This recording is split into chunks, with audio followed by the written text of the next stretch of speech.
What happens to David Martin in his life now that this movie's over? What does your future look like now? Well, I had a very interesting experience. I think I communicated earlier. I grew up in a very religious environment, and I found that one of the tragedies of being in a community defined by right at the expense of everyone else being wrong is that the invitation to humanity starts with a very liberty friendly approach to saying that we need to tolerate a plurality of perspectives. One of the things that has become very clear, I happened to thankfully write a book just in time for the pandemic to set in so people can read while they're sitting at home, called Lizards Eat Butterflies. And it's a book that specifically takes on belief systems, and it takes on the stories that we tell ourselves about who we are and about what we are and where our place is in the world.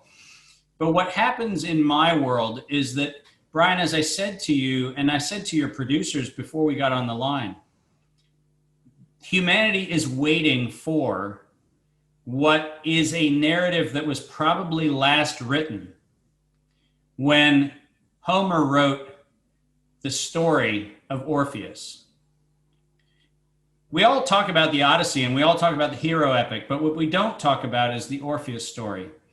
Because when Orpheus has failed in the securing of his wife, and he's an abysmal failure because his wife was coming out of hell with him, and he turned back, and that curses her to have to go back every 6 months and all that kind of stuff. So he was an epic failure. And when he goes past the Rock of the Sirens in the story of the Orpheus hero journey, he's melancholy and he's sitting in the front of his boat and he's playing his lyre, and it says that his men rode past the Rock of the Sirens because they were following a sweeter song. You know, the coolest thing about where we are right now is what you're doing right now, and what I'm doing right now is the sweeter song. This is where humanity is going. And we may feel in this moment where we're fighting against a bunch of odds and we're challenged by a lot of things, but every person at the oars is rowing in our direction. And we need to remember that humanity is rowing with us. Humanity is not rowing with the incumbency. Humanity is not rowing to have more of their liberties stripped from them. Humanity is not rowing that direction. Humanity is listening to a sweeter song. And so the next for us is another day with you and another day with other conversations like this.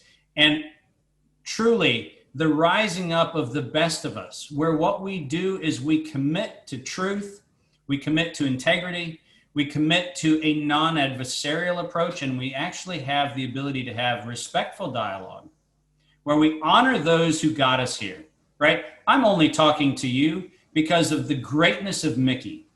And we need to be clear on, we're not standing as experts. We're standing on the shoulders of great people who brought our lives together. I only was talking to Mikki because of Matt, and Matt was talking to me because of Danny, and Danny was talking, like, we have the army of greatness.